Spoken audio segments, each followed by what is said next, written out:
Doctor Farooq Sattar صاحب بھی ہمیں جوائن کر رہے ہیں. ڈاکٹر صاحب thank you so much for your time.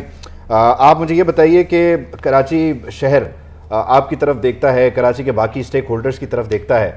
Karachi میں آج ایک گارڈ کی گولی لگنے سے ایک 7 سالہ بچی جان بحق ہوئی ہے. کراچی کے بچوں کا آخر قصور کیا ہے؟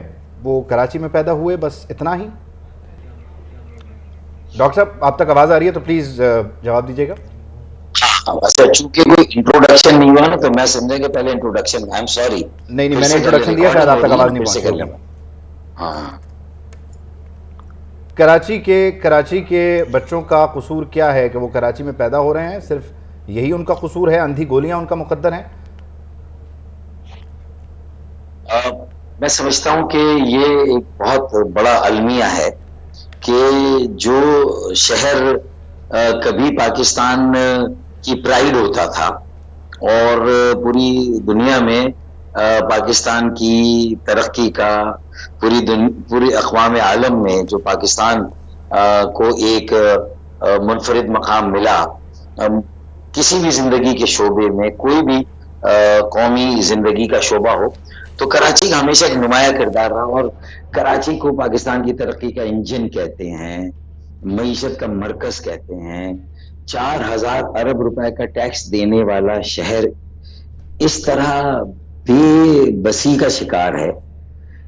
اس طرح جو ہمارے پالیسی بنانے والے, پھر جو حکومتیں اور حکومت کے جو اعلیٰ اہلکار, پھر چاہے وہ قانون نافذ کرنے والے ادارے ہوں, انتظامی ادارے ہوں, اگر ہم یہ دیکھیں تو ہمیں ایک مایوسی نظر آتی ہے.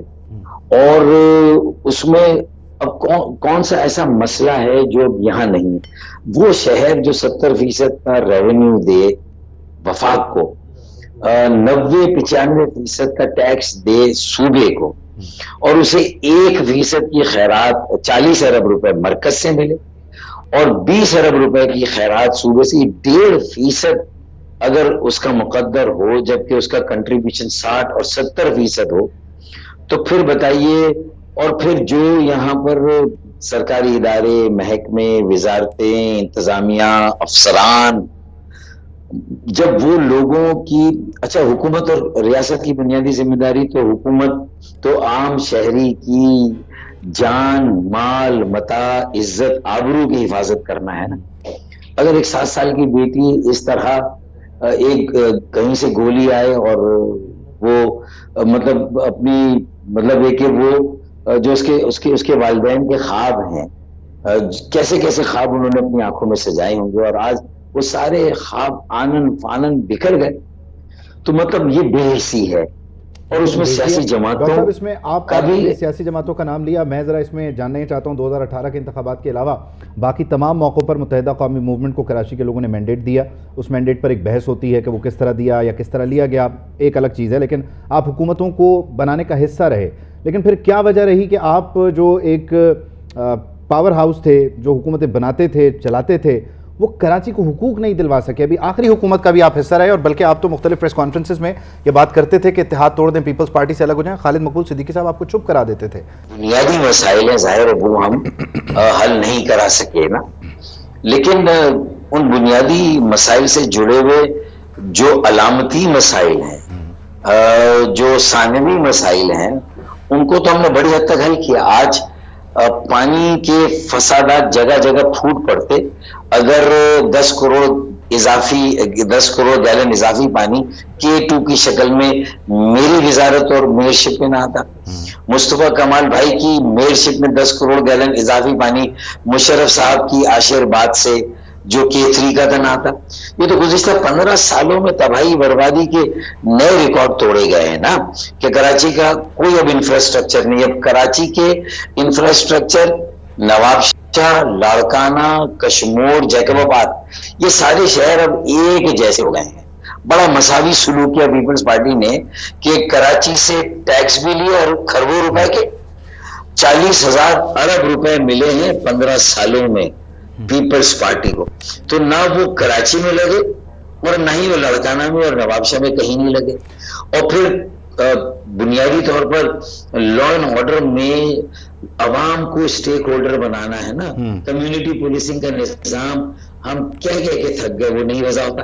تو ٹھیک ہے، ہمارے زمانے میں ہم نے سٹی وارڈن کا ایک نظام دیا تھا اور شروع ٹھیک ہے، کیا تھا، اس کو اس کا گلا گھونٹ دیا گیا لیکن اس کے بعد میں نتائج کیوں نہ سٹی رسی اس کی وارڈن راہ میں کا. روڑے کون اٹکاتے ہیں؟ مجھے فاروق صاحب آپ سے ڈاکٹر صاحب آپ سے یہ بھی پوچھنا ہے کہ آپ متحدہ قومی موومنٹ کی طرف واپس آئے، آپ کی اپنی سیاسی جماعت ہے، آپ نے اسے 2016 میں بھی سنبھالا، مصطفیٰ کمال صاحب بھی واپس آ گئے ہیں. 2018 میں جب ٹسوری صاحب کا میں نے نام دیا تھا تب تو مجھے جانا پڑا. 2022 میں وہ گورنر کیسے ہو گئے؟ آپ نے شاید احمد سلمان صاحب کا یہ شعر بھی پڑھا ہوگا کہ اسے ایک کچی سی عمر والی کے فلسفے کو کوئی نہ سمجھا، جب اس کے کمرے سے لاش نکلی، خطوط نکلے تو لوگ سمجھے.